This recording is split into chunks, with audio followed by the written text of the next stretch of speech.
చీకటికి ఒక అద్భుతమైనటువంటి లక్షణం ఉంది. అందంగా ఉందా, అందవిహీనంగా ఉందా, పెద్దగా ఉందా, చిన్నగా ఉందా, పొట్టిగా ఉందా, పొడుగ్గా ఉందా, ఇటువంటి లక్షణాలు వేటిని కూడా చీకటి వేరు చేసి చూపించదు. అన్నిటినీ ఒకలాగే చూపిస్తుందన్నమాట, తనలో కలిపేసుకుంటుంది. చీకట్లో ఉన్నంతసేపు కూడా ఏది పెద్ద, ఏది చిన్న, ఏది లావు, ఏది సన్నగా ఉంది, ఇలాంటివి ఏది మనం గుర్తించలేము. అన్నిటినీ ఒకేలాగా చేసేటువంటి లక్షణం, ఒకేలాగా చూసేటువంటి లక్షణం, తనలో కలిపేసుకునేటువంటి లక్షణం చీకటిగా ఉంది. ఆ చీకటికి అంతు పట్టదు. అసలు ఇది ఎంతవరకు ఉందనేది మనం కనిపెట్టలేము చీకటి ఉంటే. చీకటికి కాలానికి లక్షణాలు చాలా దగ్గరగా ఉంటాయి. కాలం కూడా అంతే. నువ్వు పెద్దవాడివా, చిన్నవాడివా, మూర్ఖుడివా, మంచివాడివా, ఇలాంటి లక్షణాలని చూడదు. తనలో కలిపేసుకోవాల్సినటువంటి సమయం వచ్చినప్పుడు కాలగర్భంలో ప్రతి ఒక్క జీవిని తనలో కలిపేసుకుంటుంది. మమకారాలు అలాంటివి చూపించదు. ఈ చీకటి కాలం అనేవి ఒక నగ్న సత్యం లాంటివి అన్నమాట. నగ్నమైనవి ఈ రెండు కూడా. నేను ఇప్పుడు చెప్తుంటే ఖాళీ గురించి చెప్తున్నట్టే ఉంది కదా. చీకటి, కాలం, నగ్నము, ఖాళీ యొక్క తత్వం అలాంటిది. అమ్మవారి గురించి మాట్లాడుకునేటప్పుడు మాట్లాడుకోవచ్చు. ఇవాళ మనం సూర్యుడి గురించి మాట్లాడుకుంటున్నాం. సూర్యుడు అంటే చీకటి వల్ల హద్దులు తెలియకుండా ఉన్నటువంటి ఈ ప్రపంచానికి దానిపైన వెలుగు ప్రసరింపజేసి ఏ వస్తువు ఎంతవరకు ఉంది, ఏ వస్తువు ఏంటి, దాని పరిధి అంత అనేది ప్రపంచానికి చూపించేవాడు సూర్యుడు.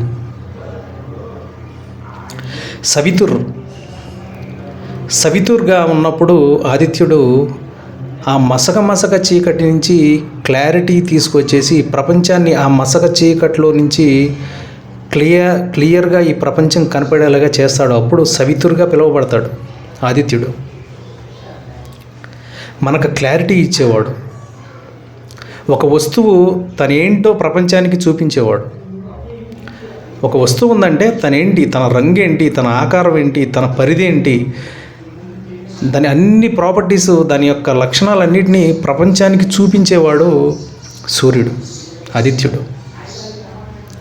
మన జాతక చక్రంలో కూడా సూర్యుడు ఎక్కడైతే ఉన్నాడో దాన్నే ప్రపంచం మనల్ని చూస్తుందన్నమాట. ఎలాగంటే మీకు అర్థమయ్యేలా చెప్పాలంటే, సపోజు సూర్యుడు ఒక వ్యక్తికి రెండవ భావంలో ఉన్నాడు. రెండవ భావంలో ఉంటే అతనికి గంభీరమైనటువంటి మాట ఉంటుంది. అలాగే అతని మాట తీరు ప్రపంచం గుర్తిస్తుందన్నమాట. అతని మాటని, అతని వాయిస్ని ప్రపంచం గుర్తిస్తుంది. అతను ఎందుకు నా వాయిస్ గురించి ఇంత బాగా మాట్లాడుకుంటున్నారో అతనికి తెలియకపోవచ్చు కూడా. అతనుకున్న ఆ స్పెషాలిటీ అతనికి తెలియకపోవచ్చు, కానీ ప్రపంచం గుర్తిస్తుంది. చుట్టూ ఉన్న ప్రపంచం గుర్తిస్తుంది. ఎందుకంటే సూర్యుడు ఎక్కడైతే మన జాతక చక్రంలో సూర్యుడు ఉన్నాడో అది ప్రపంచం చూస్తుందన్నమాట. ఆ ప్రాంతాన్ని ప్రపంచం, మీ జాతక చక్రంలో సూర్యుడు ఎక్కడైతే ఉన్నాడో ఆ భావం యొక్క కారకత్వాన్ని ప్రపంచం మీ ద్వారా చూస్తుంది, మీలో చూస్తుందన్నమాట. మీరు గుర్తించకముందే గుర్తిస్తుంది. మీరు పట్టించుకోరు దాన్ని. ఏంది నా వాయిస్ గురించి ఎంత బాగా మాట్లాడుతున్నారు అనిపిస్తుంది, కానీ వాళ్ళకి అది చాలా ప్రత్యేకంగా అనిపిస్తుంది అన్నమాట. సూర్యుడు రెండో భావంలో ఉన్నాడు. అలాగే సూర్యుడు ఏ భావంలో ఉంటే ఆ భావాన్ని ప్రపంచానికి చూపిస్తాడు. తనకు తాను గుర్తించకపోయినా కూడా ప్రపంచం దాన్ని గుర్తించేలా చేస్తాడు అన్నమాట.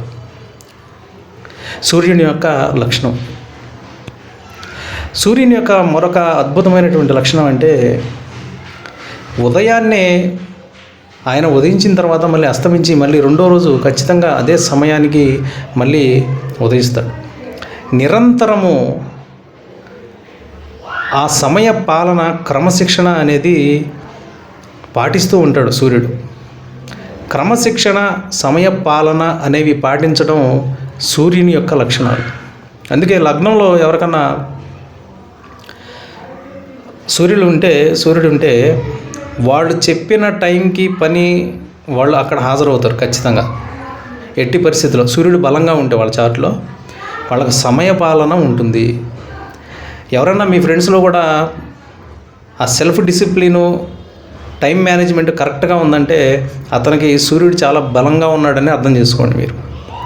ఎవరైనా మీ ఫ్రెండ్స్లో చెప్పిన టైంకి రాకుండా గంటల వెయిట్ చేయించి నేను చేస్తానని చెప్పిన పని ఆ సమయానికి చేయకుండా ఒక క్రమశిక్షణ లేకుండా ఉన్నాడంటే అతని చార్ట్లో సూర్యుడు బలహీనంగా ఉన్నట్లు లెక్క. ఇది సూర్యుడి యొక్క లక్షణం అన్నమాట. అలాగే కాలపురుష చక్రంలో 5వ భావం సూర్యుని యొక్క రాశి సింహరాశి అయింది. అది మన మంత్రస్థానం, మన యొక్క బుద్ధిబలం చెప్పేటువంటి స్థానం అన్నమాట. మన యొక్క విద్యాస్థానం. మనం విద్యాస్థానం అంటే మనం జీవితంలో మొట్టమొదటిగా నేర్చుకునే విద్య ఏంటది? మనం ఏంటి, మన కులాచారం ఏంటి, మన సంప్రదాయం ఏంటి, మన కట్టుబట్ట ఏంటి, ఇవి ప్రతి మనిషికి ముందుగా దొరికేటువంటి ఎడ్యుకేషన్ అన్నమాట. అందుకే పంచభావానికి సూర్యుడికి అధిపతి. అలాగే పంచమ భావం అంటేనే అక్కడ మఘా నక్షత్రం ఉంది, వారసత్వం, సంప్రదాయాన్ని కొనసాగించడం సూర్యుని యొక్క లక్షణం అన్నమాట. ఎట్టి పరిస్థితుల్లోనూ ఉన్నటువంటి నియమాలని పాటించడం అనేది సూర్యుడు ఇచ్చేటువంటి గొప్ప లక్షణం. సూర్యుడు ఎప్పుడైనా రాహువు ప్రభావంలోకి వెళితే ఈ సంప్రదాయాన్ని పాటించడానికి వాళ్ళకి ఇబ్బందులు ఎదురవుతూ ఉంటాయి. అంటే వాళ్ళు బయటికి చెప్పేది ఒకటి, వాళ్ళు పాటించేది ఒకటిలాగా ఉంటుంది. అలాంటి పరిస్థితులు కూడా వాళ్ళకు ఏర్పడతాయి అన్నమాట. అంటే ఈ కొనసాగింపుని అంటే ఉన్న సాంప్రదాయాన్ని కొనసాగించడానికి అతని పరిస్థితులు అనుకూలించవు అన్నమాట. అలాగే మీరు మతం మారడం అనేది మీరు వినే ఉంటారు.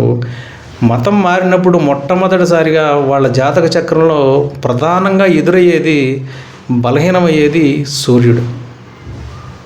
అది అక్కడ నుంచి మొదలయ్యి దాని తర్వాత తరాలలో ఆ బలహీనమైన సూర్యుడు వాళ్ళ చార్ట్లోకి రావడం, రకరకాల దోషాలుగా ఏర్పడడం అనేది జరుగుతుంది. సంప్రదాయాన్ని కొనసాగించినప్పుడే ఆ సూర్యుని యొక్క బలం మన జాతక చక్రంలో కొనసాగుతుంది.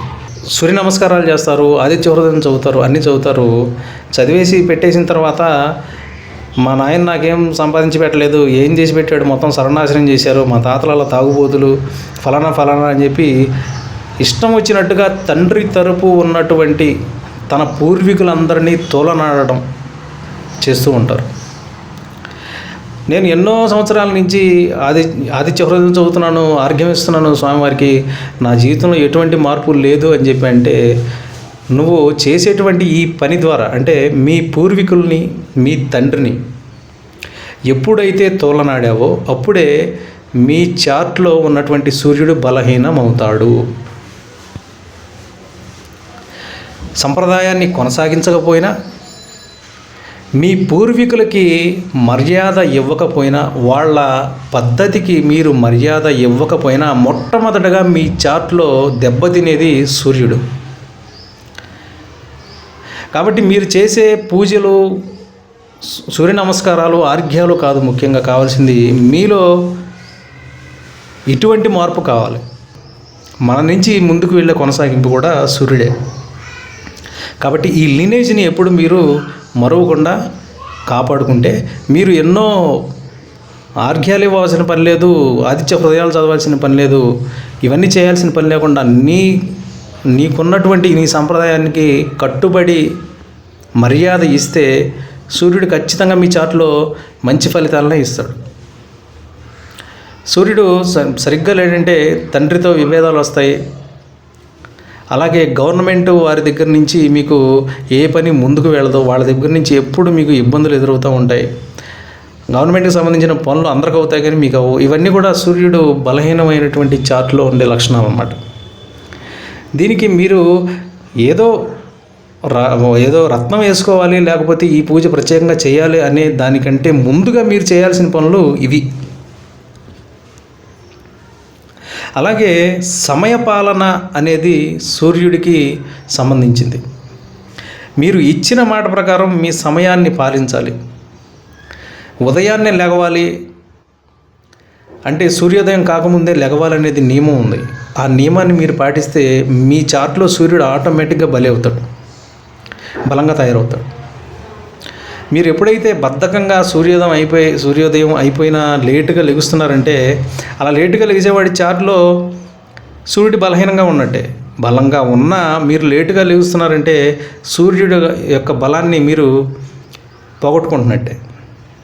కాబట్టి సమయపాలన అనేది సూర్యుని యొక్క బలాన్ని పెంచుతుంది మీ చార్ట్లో. కాబట్టి రెమెడీలు బోల్డ్ అని ఉంటాయి, కానీ మనలో వచ్చేటువంటి మార్పు మాత్రమే అసలైన రెమెడీ. నా దగ్గరికి చార్ట్స్ ఇచ్చినప్పుడు నేను చెప్పేటువంటి రెమెడీస్ అన్నీ కూడా మెయిన్ మన మీద ఫోకస్ చేసే ఉంటాయి. 90% అలాంటివి చెప్తాను.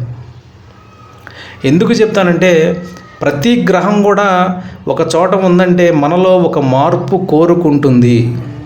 శని కానీ, రాహువు కానీ, సూర్యుడు కానీ, ఏ గ్రహమైనా మొట్టమొదటగా కోరుకునేది మనలో మార్పు. గత జన్మలో నువ్వు ఇలా చేసావయా, ఈ జన్మలో నువ్వు ఇలాగుండు అని చెప్పి ఆ చార్ట్లో ఆ గ్రహం అక్కడ ఉంటుంది. అది మనం గమనించి మనలో ఫస్ట్ మార్పు తెచ్చుకొని తర్వాత మీకు కావాల్సిన రెమెడీస్ చేయాలి. మీలో మార్పు లేకుండా చేసేటువంటి రెమెడీ పని చేయదు. వెళ్ళానండి, నేను కాళహస్తి వెళ్ళాను, రాహుకేతులకి పూజ చేయమన్నారు, చేశానండి అని చెప్తా ఉంటాడు. నేను వెళ్ళి శనేశ్వరుడికి తైలాభిషేకం చేయమన్నారు, అది చేశానండి, ఏం లేదు, ఏం మార్పులు లేదు అంటాడు.